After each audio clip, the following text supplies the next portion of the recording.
요즘 우리나라에서 일어나는 그 사회적인 현상을 보면 과거에 비해서 생각의 차이가 너무 다양하고 너무 크다는 겁니다.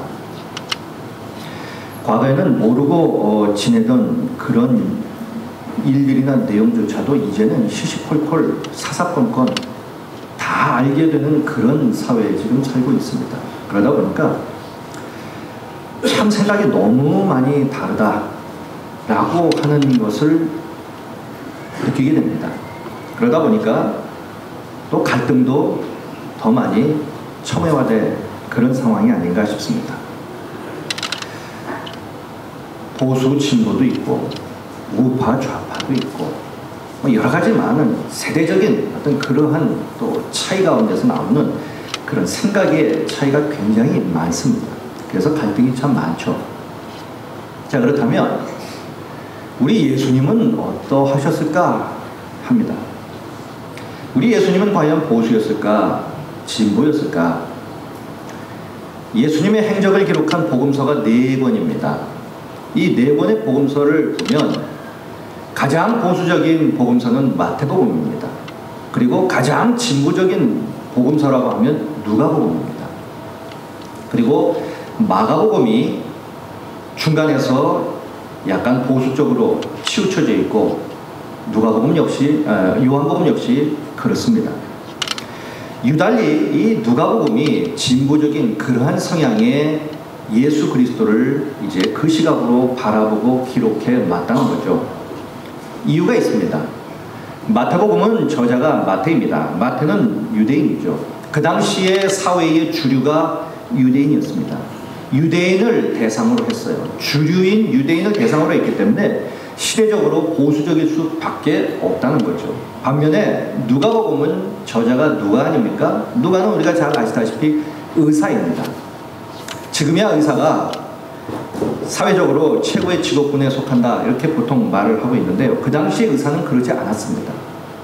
그 당시 의사는 최고위층이나 아니면 부유한 사람들이 자신이 개인적으로 몸종으로 데리고 있었던 하층민의 사람들이 의사였어요. 그러다 보니까 이 누가라고 하는 사람은 시대의 마이너리티입니다. 마이너리티의 입장과 시각에서 예수님을 바라보게 되고요. 그 시각으로 누가복음을 쓰다 보니까 바로 진보적일 수밖에 없다는 거예요. 자, 그렇다면 예수님에 관하여 기록한 복음서가 왜 보수적인 내용과 진보적인 내용이 다 함께 공존하느냐 하는 거죠. 왜 우리에게 이러한 보수적인 내용과 진보적인 내용들을 다 읽도록 했느냐 하는 겁니다. 답은 간단합니다. 다 필요하기 때문이에요. 어떻습니까? 우리가 세상을 바라보고 사람들을 볼 때에 판단할 때에 너무 한쪽으로만 편중되어 있지는 않습니까? 그러니 갈등이 해소되지 않습니다. 사회에서 보수와 진보가 갈등을 하죠. 가정 안에서도 마찬가지입니다. 교회는 어떨까요? 교회도 예외가 아닙니다. 교회도 역시 마찬가지죠. 그렇기 때문에 우리에게 필요한 것이 있습니다. 뭐냐면 생각과 태도의 유연함이 필요합니다. 유연함이. 그런데 이 생각과 태도가 유연하지 아니하고 굳어버리면 나타나는 현상이 있습니다. 그것은 변화를 싫어한다는 거예요. 특히 삶이 안정적일수록 사람들은 변화를 싫어합니다. 그것을 지키려고 해요. 이것이 바로 보수라는 겁니다. 자, 그렇다면 신앙생활은 어떨까요? 결론적으로 말씀을 드리면 신앙생활은 절대로 보수적으로 하셔서는 안 된다는 겁니다. 제가 지금 드리는 이 보수적이라는 말의 의미는 그렇다면 신학을 자유주의 신학을 해야 합니까? 그러면 예수를 혁명가 예수로 해야 합니까? 그래서 세상을 뒤집어 버려야 됩니까? 이런 의미로 말씀드리는 것이 아닙니다. 신학은 보수적이어야 합니다. 그러나 신앙은 진보적이어야 돼요. 왜냐하면 만약 신학이 진보적이면 복음을 잃어버립니다.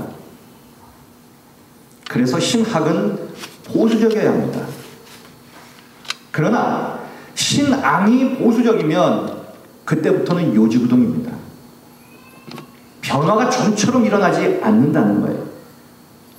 정체가 옵니다. 그렇게 되면 신앙생활에 권태로움이 와요. 곤고함이 밀려옵니다. 그 어떤 변화를 꾀하고자 하지 않아요. 자꾸 변화를 얘기하면 싫어합니다. 귀찮은 거예요. 그냥 이대로가 좋은 겁니다. 보수죠. 좋은 의미에서 보수가 아니라 나쁜 의미에서 보수라는 거예요. 그럴 때에 우리에게 신앙의 권태로움이 와요. 정체가 옵니다. 곤고함이 오는 거예요. 자, 그렇다면 혹시 우리들 가운데에 신앙생활이 재미없으십니까? 그런 분들 계세요? 신앙생활이 권태로우십니까? 심령이 곤고하세요? 그렇다면 다른 환경의 문제가 아니라 내 신앙생활을 한번 들여다보십시오. 혹시 나의 신앙생활에 조금의 변화도 원치 않고 있는 것은 아닌가? 현재 상태에 만족하지 아니하고 더 큰 은혜와 축복을 원하고 더 깊은 하나님과 영적 교제를 원한다면, 그래서 더 풍성한 삶을 누리기를 원한다면 하나님은 우리에게 요구하시는 것이 있어요. 그것이 바로 파격입니다. 오늘 설교 제목은 이런 겁니다. 은혜는 파격일 때 누린다는 거예요. 자, 그럼 파격이란 말이 뭡니까? 사전적인 의미는 파격은 이런 겁니다. 일정한 관례나 격식을 과감히 깨트리는 것, 이게 파격입니다. 그래서 지금과는 전혀 다른 모습으로 사는 것, 이것이 파격입니다. 그런데 이러한 파격은요, 은혜를 받는 일에 대단히 중요합니다. 우리에게는 하나님의 은혜가 절대적으로 필요해요. 그리스도인이 누구냐? 은혜로 사는 사람이 그리스도인이에요. 그리스도인이 사는 방식과 그리스도인이 사는 능력은 어디서 나오느냐? 바로 은혜에서 나오는 거예요. 은혜 능력으로 그리스도인들은 사는 겁니다. 은혜 방식으로 사는 사람들이 그리스도인들이에요. 그러기에 우리에게는 정말로 은혜가 필요합니다. 필요하되 절대적으로 필요하고요. 차고 넘치는 은혜가 필요하다는 거예요. 자, 그런데 그리스도인만 되면 모든 사람들이 다 이렇게 차고 넘치는 은혜를 받는 것이 아니라는 거예요. 다 그렇게 받아 누려야 하는데 그렇지 않습니다. 극히 특별한 소수의 사람들만이 이런 하나님의 차고 넘치는 은혜를 누리고 산다는 거예요. 그럼 어떤 사람들이 이런 은혜를 누리고 사느냐 하는 겁니다. 자, 우리가 성경을 쭉 보면요, 하나님을 만나서 하나님의 그 특별하신 은혜를 받아 누린 사람들을 보면 보통 사람들과는 다른 그 무언가가 있어요. 특별한 점이 그 사람들에게는 나타납니다. 그들은 어찌 보면 바보 같기도 하고요, 어찌 보면 미친 사람 같이 보이기도 하고요, 어찌 보면 자존심도 없는 사람들처럼 보입니다. 그러나 중요한 것은 바로 이러한 파격으로 인해서 그 사람들은 은혜의 사람들이 되었다는 거예요. 하나님의 특별하신 역사를 경험했다는 것입니다. 저는 오늘 이 아침에 바로 이러한 사람 몇 사람을 소개해드리길 원합니다. 그리고 우리 역시 내 자신의 껍데기를 좀 깨는 파격으로 인해서 지금까지 경험하지 못했던 하나님의 새로운 은혜와 새로운 역사와 능력을 좀 경험하기를 간절히 소원합니다. 먼저 우리는요, 본문에서 삭개오라는 사람을 우리는 만나게 됩니다. 삭개오라는 사람은 도대체 어떤 유형의 사람일까요? 오늘 본문에 보니까 삭개오는 여리고의 세리장이었다, 이렇게 기록되어 있습니다. 그 당시에 여리고는 굉장히 큰 도시였어요. 우리 한국으로 말하면 한 대구 정도 되는 그러한 도시였습니다. 굉장히 큰 도시의 세리장, 그러니까 대구 시내의 모든 세무 관련 업무를 총괄하는 바로 세무행정 최고 책임자입니다. 한마디로 그는 그 도시에서는 모르는 사람이 없는 최고위 공직자예요. 자, 그렇다면 이런 최고위 공직자인 삭개오에게 기대되는 태도는 어떤 것일까요? 그에게 풍기는 이미지는 어떤 것일까요? 최고위 공직자들은요, 그들이 지켜야 하는 공직자 윤리가 있습니다. 그 규범이 있어요. 그것을 지키겠죠. 지키려고 노력을 하겠죠. 자신의 책임에 대해서 분명한 태도를 가지고 있을 것입니다. 뿐만 아니라 바로 이렇게 최고의 공직자이기에 그 사람에게는 분명 권위적인 생각과 권위적인 태도가 분명히 있을 거예요. 권위적일 겁니다. 그리고 최고의 공직자 특유의 분위기가 풍깁니다. 사람들이요, 겉으로는 막 아부를 할 거예요. 속으로는 욕을 할지 모르겠지만, 이 유대인에게 있어서 특별히 이 당시에 이 세리는 가장 더러운 죄인 중에 한 사람이에요. 그래서 사람들이 취급을 안 했습니다. 그럼에도 불구하고 이 삭개오는 세무를 관련하는 사람이에요. 그러니까 정말 싫어도 울며 겨자 먹기로 그 사람에게 아부를 해야 합니다. 왜냐하면 그래야 세금이라도 조금이라도 더 감면을 받기 때문이에요. 어떻게 보면 이 삭개오는 사람들의 가장 아킬레스 건을 쥐고 있는 사람이에요. 왜냐하면 사람들은 늘 돈 앞에 약하거든요. 그 약점을 쥐고 있는 사람이에요. 그러니 얼마나 많은 사람들이 그에게 아부를 합니까? 얼마나 많은 것들을 갖다 바칠까요? 또 모셔서 식사라도 대접하고 이번에 이런 일이 있는데 좀 봐주십시오. 왜 안 이러겠습니까? 그러니 삭개오라는 사람은 늘 대접만 받고 사는 사람이에요. 얼마나 교만하겠어요? 얼마나 권위적이겠습니까? 얼마나 근엄한 태도와 근엄한 말투와 카리스마를 나타내려고 하겠습니까? 그리고 또 세금을 부과할 때는 피도 눈물도 없는 거죠. 이런 사람에게는요, 어떤 인간적인 면이 보이질 않는 거예요. 그런데 오늘 본문에 보면 이런 삭개오가 우리를 놀라게 만듭니다. 그는 평소에 예수님의 이 능력과 말씀을 전해 들었을 거예요. 한번 뵙기를 간절히 소원합니다. 그러다가 어느 날 예수님이 자기가 있는 바로 이 여리고성에 들어온다는 소식을 들었어요. 그래서 길거리에 뛰쳐나갑니다. 예수님을 뵙고 싶은 간절한 마음에 뛰쳐나갔어요. 길거리에 나가보니까 예수님을 뵙는 것이 쉽지 않았습니다. 왜냐하면 엄청나게 많은 사람들이 혼접을 했어요. 그리고 삭개오는 키가 작았다고 그랬습니다. 아무리 뒤꿈치를 들어도 보이지가 않는 거예요. 아무리 이리 봐도 예수님의 머리카락도 보이지 않는 거예요. 사람들을 뚫고 들어가려고 해도 너무 사람이 많아서 그렇게 할 수가 없는 겁니다. 바로 이럴 때에 삭개오는 모든 사람들이 생각하지 않았던 뜻밖의 충격적인 행동을 합니다.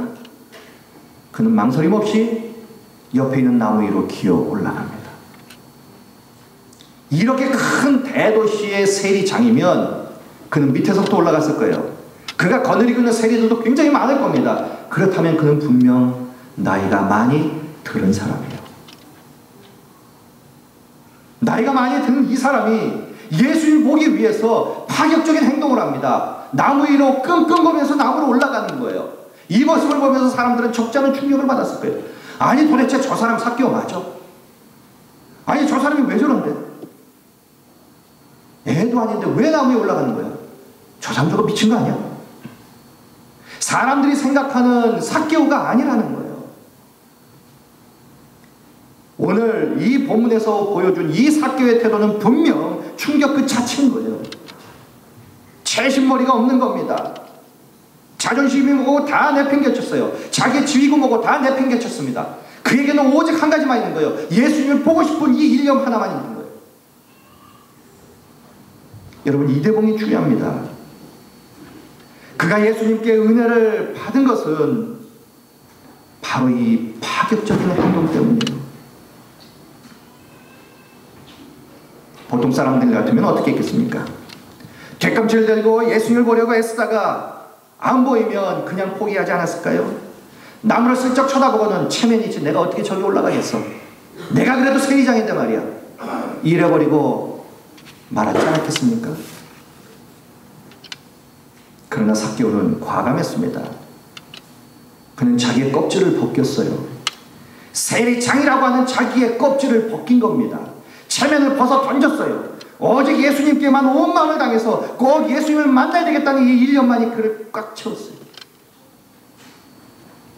그 결과 그가 어떤 은혜를 받습니까?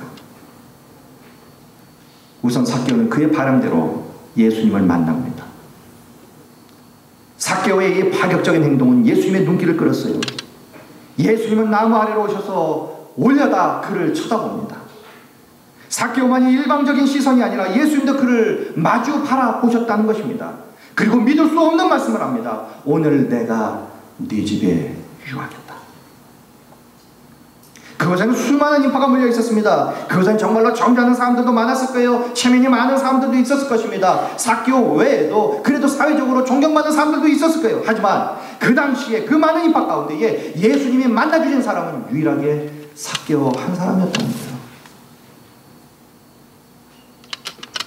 제가 조금 전에 말씀드렸듯이 당시 유대 사회에서는 가장 천대받고 멸시받는 더러운 죄인은 세리였어요. 그런데 예수님이 그 세리의 집에 들어가시는 거예요. 사람들이 그래서 뭐라고 말합니까? 예수님이 삭개오의 집에 들어갈 때에 사람들은 이렇게 말합니다. 7절에 보니까 무사람이 보고 숭거려 이르되 저가 죄인의 집에 유하러 들어갔도다. 나도 안 들어가는 집을 예수님이 들어갔다는 거예요. 우리도 안 하는 짓을 예수님이 했다는 겁니다. 예수님도 파격적이었어요. 예수님은 삭개오가 예수님 자신을 만나기 위해서 자기의 지위를 버리고 체면을 버리고 자존심을 버리고 나무 위에 올라가서 예수님을 만나고자 하는 그 파격적인 행동을 했을 때에 예수님도 삭개오의 집에 들어가는 파격적인 행동으로 화답하셨다는 거예요. 이뿐 아닙니다. 예수님은 그 집에 구원을 선포합니다. 오늘 이 집에 구원이 이르렀으니 이 사람도 아브라함의 자손이다. 사람들은 다 그를 죄인으로 취급했어요. 아브라함의 자손은 고사하고 우리와 같이 있을 수 없는 사람으로 취급을 해버렸다는 거예요. 그런데 예수님은 선포합니다. 이 사람도 아브라함의 자손이다. 이것은 돌맞을 일이란 말이에요. 그 당시에는. 그런데 예수님은 그 집에 파격적으로 구원을 선포합니다. 예수님이요 직접적으로요 이렇게 구원을 선포하신 일 매우 드문 일입니다. 복음서 읽어보세요. 몇 번 안 돼요. 이처럼 삭개오는 가장 큰 은혜를 받았습니다. 다시 한번 말씀드립니다. 우리도 은혜를 받아야 삽니다. 그리스도인이 사는 능력은 바로 은혜에서 나오기 때문입니다. 은혜가 충만해야 우리도 세상을 이기며 살 수 있어요. 문제가 아닐 수 있습니다. 혹시 지금 이 시간에 문제에 눌려 살지는 않습니까? 문제가 너무 무거워서 문제를 어떻게 할 도리가 없어서 문제에 눌려서 살지는 않습니까? 문제에 깔려서 허둥대고 버둥대는 발버둥 치는 어찌할 바를 모르는 그런 삶을 살고 계세요. 그 문제에서 탈출하고 그 문제를 뛰어넘을 수 있는 길은 은혜밖에 없는 거예요. 은혜의 능력을 받아야 합니다. 그러면 어떻게 은혜의 능력을 받아야 합니까? 우리도 은혜를 받기 위해서라면 나무에라도 올라갈 수 있어야 한다는 거예요. 지금까지 가지고 있었던 내 생각과 내 태도에 파격을 가져오지 않으면 변화는 좀처럼 일어나지 않는다는 거예요. 아무런 변화 없이 그날처럼 점잖게 와서 그냥 앉아서 그냥 그렇게 늘 졸다가고 습관처럼 그렇게 있다가 가는, 여기에는 은혜가 없어요. 수십 년 그렇게 보십시오. 은혜가 있겠나? 없습니다.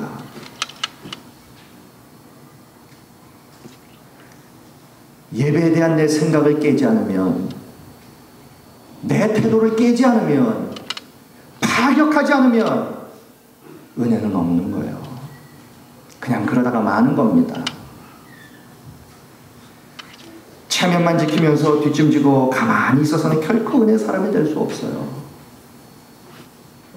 더 풍성한 은혜를 받아 누리기 위해서는 중요한 한마디를 기억하셔야 됩니다. 천국은 침노하는 사람이 받아 누린다는 이 말씀을 깊이 마음에 새겨야 할 것입니다. 이럴 때에 큰 은혜의 사람이 될 수 있게 되는 겁니다.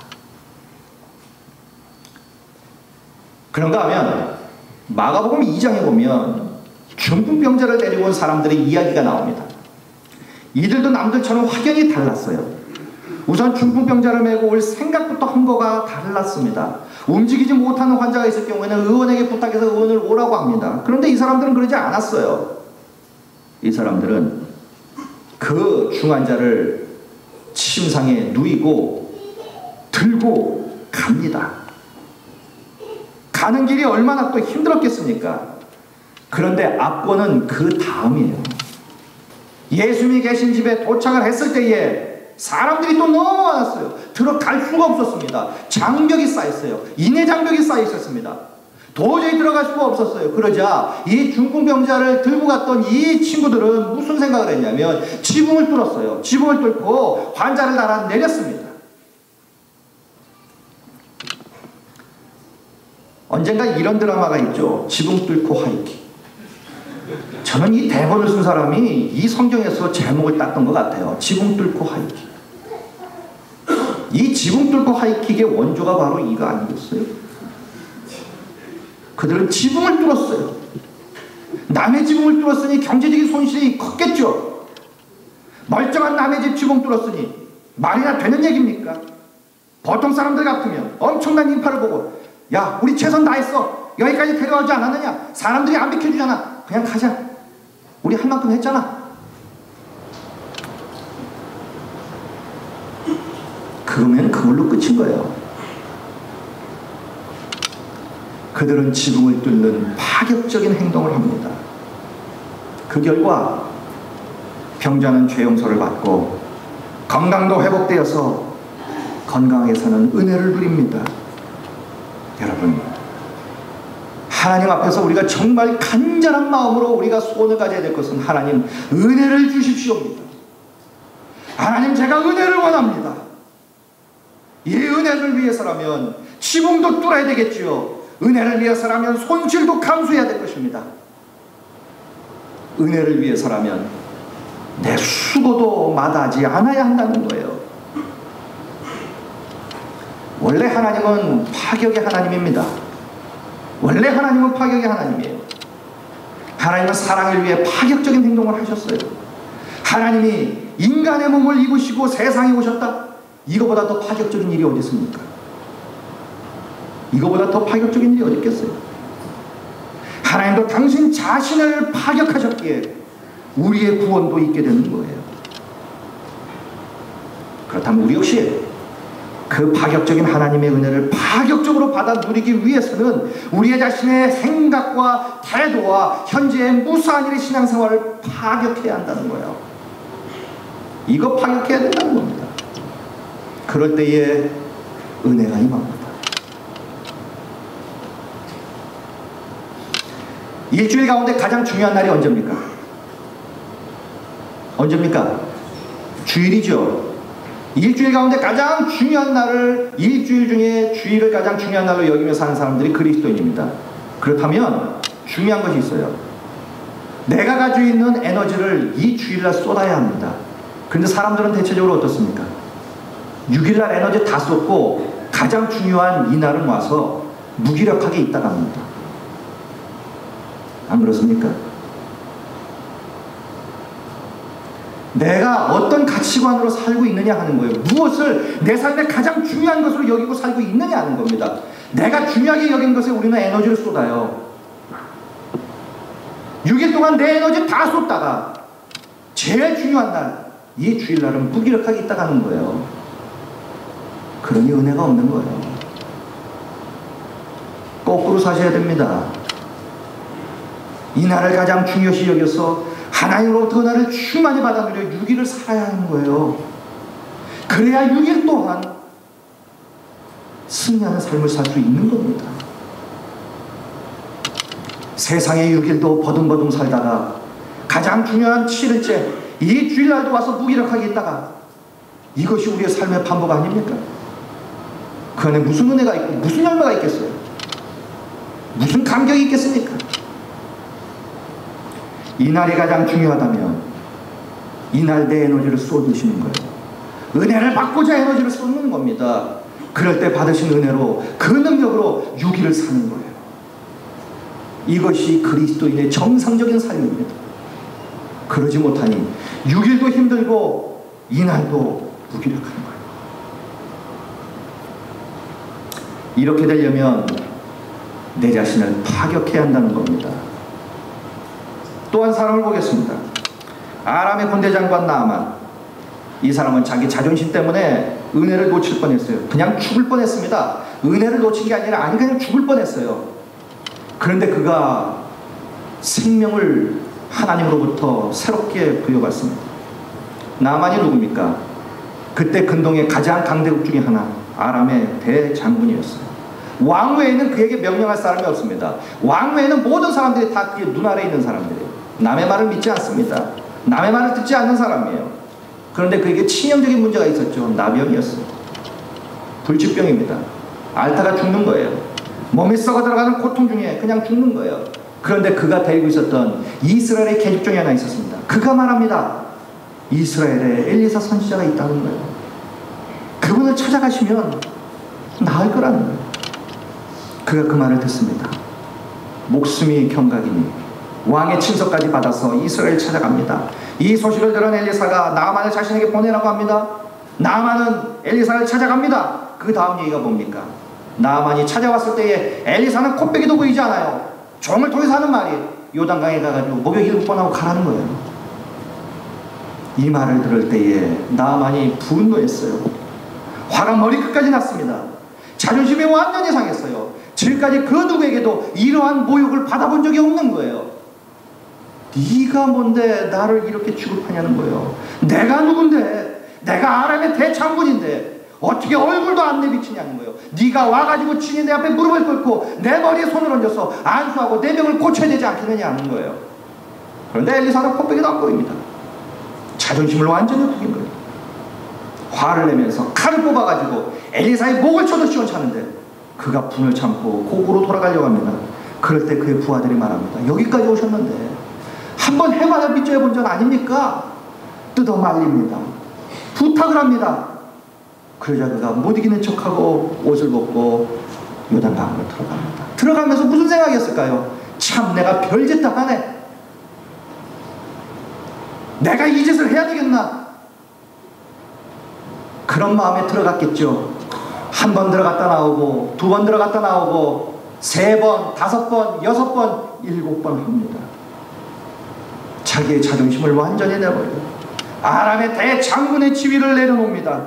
자기가 그동안에 가지고 있던 생각과 삶의 태도를 다 내리고 다 자신을 깼어요. 천하 제1의 대장군의 자존심을, 체면을 다 내려놨어요. 그것을 파격했습니다. 그러자 치유의 은혜가 그에게 임합니다.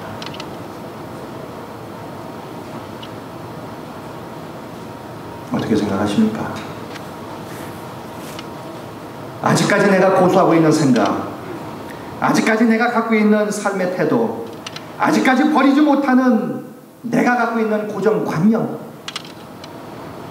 그 어떤 사람에 대해서 가지고 있는 고정관념, 이 세상을 향하여 가지고 있는 고정관념,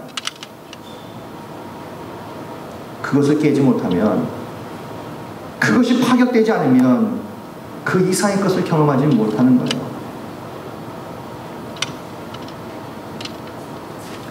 우리는 남의 시선을 굉장히 중요시 여깁니다. 체면을 중요시 여겨요. 내가 나이가 몇 살인데, 내가 누군데.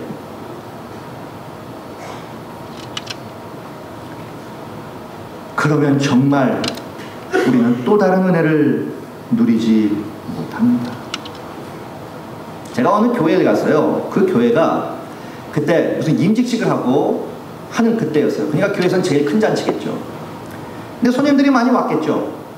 바빴습니다. 주차가 막 이제 복잡하고 그랬어요. 근데 제가 그 교회에 한 장로님하고 이런저런 이야기를 그 앞에서 이제 들어가기 전에 하고 있는데 막 바빠요. 그러다 보니까 그 교회 장로님이 몇 분 계셨는데 그 중에 한 장로님이 이거 너무 바쁜데 우리가 가서 어떻게 좀 교동정리 좀 해줘야지. 그랬더니 그 옆에 계신 한 장로님이 하시는 말씀이 우리가 장로인데 말이야. 그런 거 왜 해?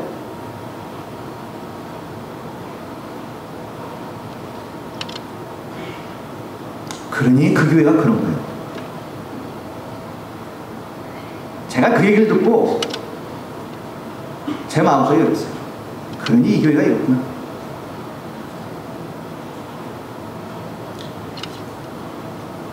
여러분 깨지 않으면 그 이상을 경험할 수 없어요. 그렇기 때문에 결국 하나님의 은혜는 받는 사람의 태도에 달려있는 겁니다. 오늘 이 시간에도 제 한 입으로 똑같은 말씀을 전합니다. 오늘 이 자리에도 여러 부류의 성도님들이 계실 거예요. 첫째, 나하고는 아무 상관이 없는 말로 그냥 흘려보내시는 분도 계실 거예요. 둘째, 예배 끝나고 난 다음에 무슨 설교했는지 전혀 기억이 안 나는 분도 계실 거예요. 왜? 꿈속에서 딴 생각을 하고 계셨기 때문에. 세 번째, 느끼긴 하셨겠죠? 그것으로 끝나는 분도 계실 거예요.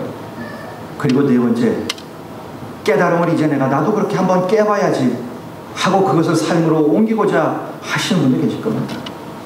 저는 한 입으로 똑같은 말을 전했습니다. 분명한 것은 은혜는 받는 사람의 태도에 따라 달라지는 겁니다. 그렇다면 여러분들은 주님께 얼마만큼 마음을 기울이고 계십니까? 얼마나 간절하세요? 얼마나 전폭적으로 매달리십니까? 내가 사는 길이 주님 붙잡는 일밖에 없다고 그런 마음으로 간절히 붙잡고 사시느냐 하는 거예요.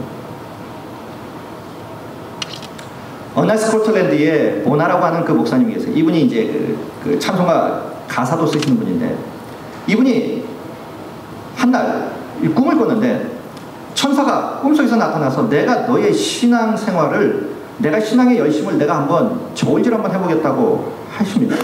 그러면서 그 천사가 이 목사의 열심을 달아서 알려줍니다. 전체 100km 중에 이기심 때문에 나타내는 열심이 14km, 파당적인 열심이 15km, 명예 때문에 나타내는 열심이 22km, 사람을 사랑함으로 나타내는 열심이 23km, 그런데 주님을 사랑해서 나타내는 열심은 26km. 그러면서 말합니다. 네 열심은, 주님을 향한 열심은 겨우 26km, 나머지 76km는 인간적 욕망에 근거한 열심이었다고 말해줍니다. 사랑하는 성도 여러분, 많은 그리스도인들이 아마 입에서 가장 많은 말 가운데에 하는 말이 바로 은혜라는 말일 거예요. 버릇처럼 은혜라는 말을 합니다. 그러나 정작 가장 은혜와는 먼 거리의 삶을 살지는 않습니까? 은혜 바다에 푹 잠기지 못하고 그저 발바닥만 잠겨 살아요. 깊은 은혜, 큰 은혜를 맛보지 못하고 삽니다. 그 이유가 무엇입니까?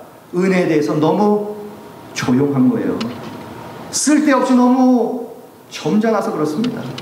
은혜에 대해 너무 열정이 없기 때문이에요. 늘 그렇게 하던 대로 할 뿐이기 때문입니다. 신앙에 조금의 변화도 가져오려고 하지 않기 때문이에요. 지금까지 어떻습니까? 한 번도 새벽기도 안 해보셨어요?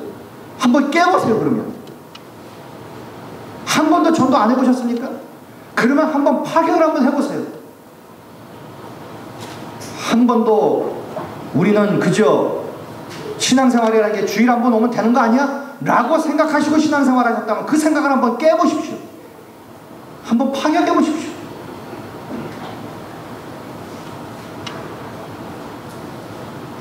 또 다른 그 무언가가 분명히 나에게 임할 것입니다. 이것이 파격되지 않으면 우리는 그냥 이렇게 가는 거예요. 여태까지 이렇게 왔으니 앞으로도 그렇게 가는 거예요. 이런 모습으로는 은혜의 사람이 될 수 없어요. 더 놀랍고 더 풍성한 더 강력한 하나님의 은혜를 경험할 수 없다는 거예요. 저는 이 말씀을 준비하면서 어떤 마음이 들었냐면 진짜 억울한 거예요. 너무 억울합니다.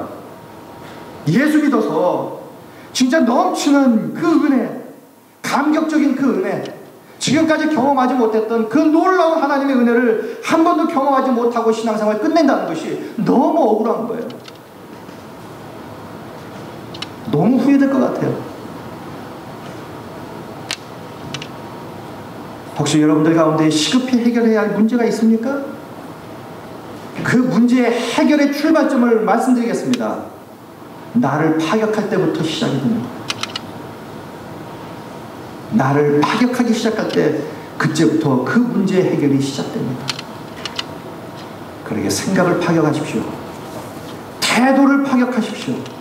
그리고 내 자신의 신앙생활을 한번 한 단계 더 끌어올리는 파격을 한번 마음 먹어보십시오. 분명 하나님의 은혜의 역사는 반드시 나에게 일어날 것입니다. 오늘 설교 제목이 무엇입니까? 은혜는 파격일 때 둑입니다. 하나님의 새로운 역사는 파격일 때 일어나게 됩니다. 그래, 우리 모두 독수리처럼 은혜의 창공을 날아다니는 삶, 은혜 바다에서 마음껏 헤엄치는 삶, 은혜의 한복판에서 충만함을 누리며 사시는 우리 모두가 되시기를 주님의 이름으로 간절히 축원드리겠습니다. 기도하시겠습니다.